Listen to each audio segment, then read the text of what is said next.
Hello, everyone. My name is David Schmidt, and I am the CEO and founder of LifeWave. And I would like to take this opportunity to extend my thanks and appreciation to Dr. Effie Chow and Dr. Jack Fu for inviting me to speak at your conference. Today, I am going to be addressing the subject of light therapy and phototherapy, and talking about how we can use this technology to activate the stem cells in the body and improve the flow of energy, the flow of chi, and also, of course, how we can use this to improve the body's healing response. You're going to find this very interesting as another avenue of using energy to heal the body. So with that, let's go ahead and get started.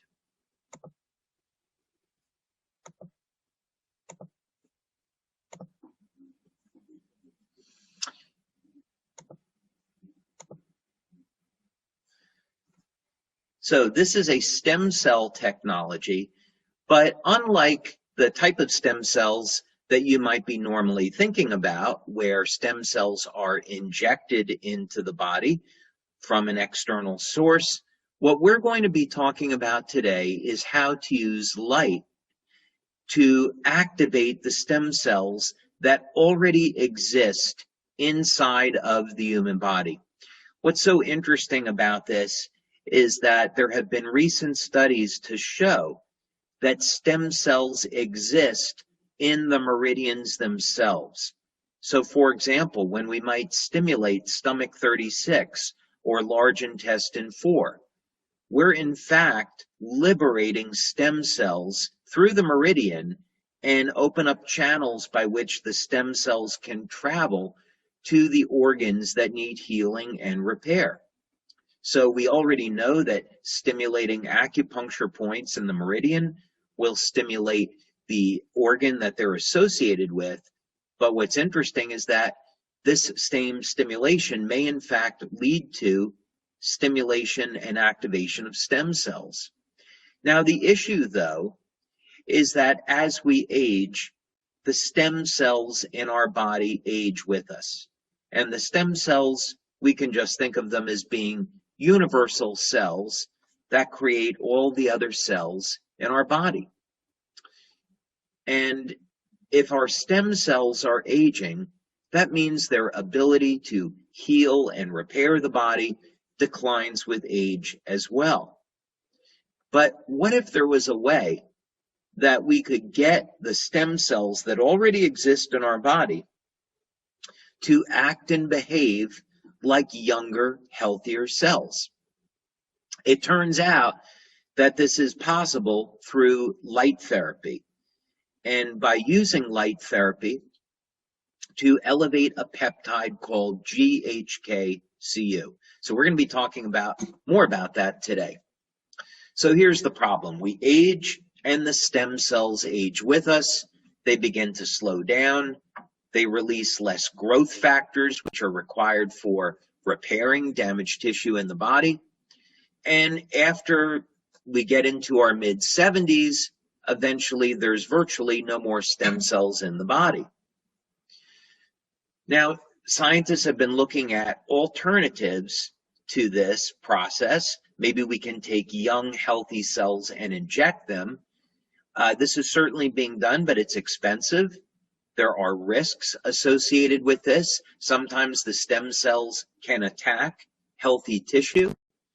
And sometimes, because of chronic inflammation, the stem cells don't have any type of beneficial outcome. They don't do what they were intended. And most countries around the world, in the United States, European Union, and Japan, for example, really advanced stem cell treatments are not approved yet. They haven't passed scientific scrutiny. So what can we do today? Is there anything that we can do to take advantage of stem cell technology today? And there is. We've been working for more than 10 years to develop this technology and have received over 70 patents globally in the field of stem cell science and regenerative medicine. So we've put in a tremendous amount of work into this field of study. Some of the early work that we did was in conjunction with the National University of Ireland in Galway. Now, they are in the top 2% of universities globally when it comes to stem cell research. We were very fortunate to have been able to make a presentation to their Regenerative Medicine Institute, and as a result, we received funding from Scientific Foundation Ireland to proceed with these stem cell studies. Now, this is a piece of technology that I invented and we developed at our laboratories in San Diego, California. And this was our first attempt to naturally activate the stem cells that already exist in the body. This device produces an electromagnetic field and a longitudinal field. And as you can see, it is a double helix, and this is intended to mimic the natural energy form that exists around human DNA. And it produces some very novel effects. Now, we've performed, of course, laboratory studies or in vitro studies, animal studies, and human studies. One of the studies that we did with rabbits, we were looking to see if we could accelerate wounds that were on their ear, diabetic ulcers. And this is what the ulceration looks like. And in our first attempt, we found that using electromagnetic fields, that we would be able to significantly improve the rate of healing as compared to a control that got no type of therapy. And we hit statistical significance. What's so interesting about this is that when you apply stem cells topically, MSC stem cells, to these wounds, they heal at exactly the same rate as when they're treated by an external electromagnetic field. In other words, you don't have to inject stem cells into the body. What we found is that using energy, we can activate the stem cells and the innate healing abilities that already exist in the human body. And this may partially explain why Qigong and natural healing methods are so powerful, because we're moving energy. And we know from squid magnetometer research that Qigong practitioners produce enormous electromagnetic fields in their hands.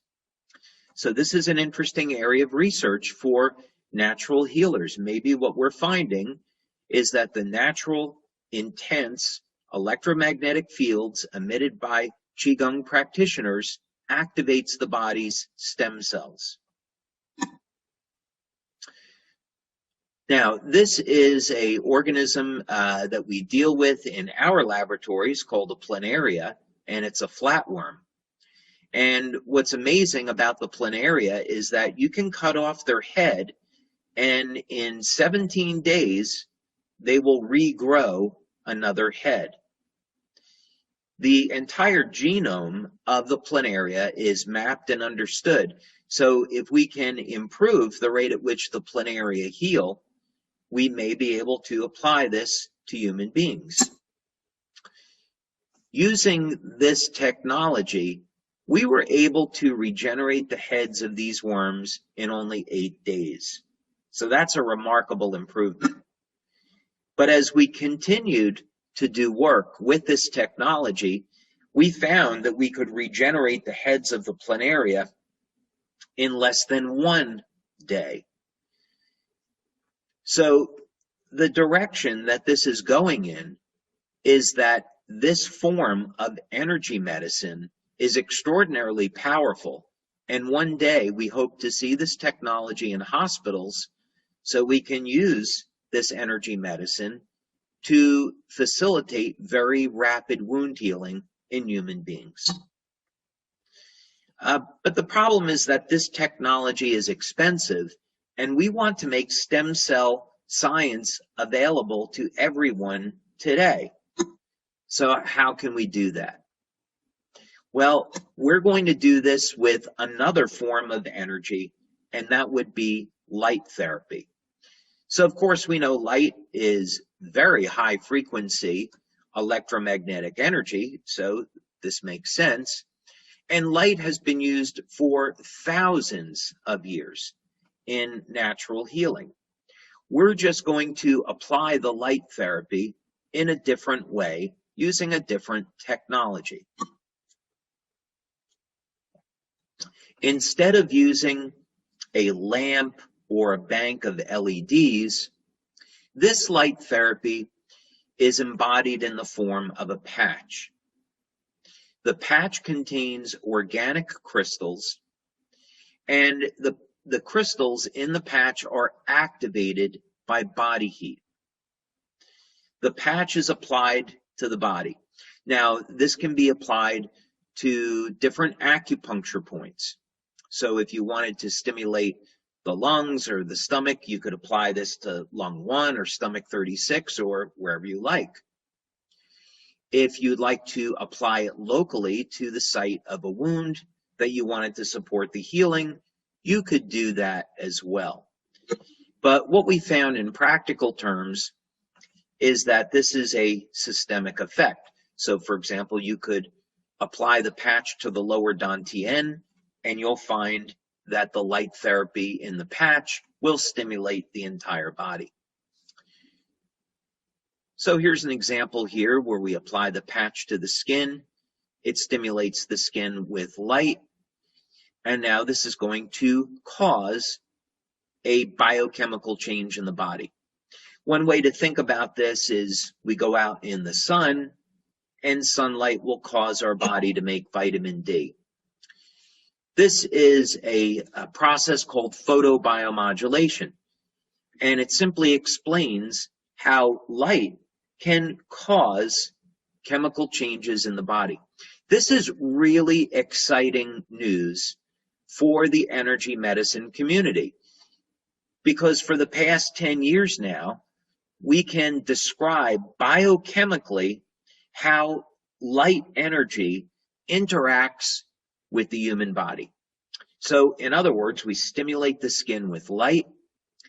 It causes an increase in cytochrome C oxidase. This affects energy transport in the electron transport chain. And now as a result, we get upregulation of ATP production in the mitochondria. So energy medicine, in fact,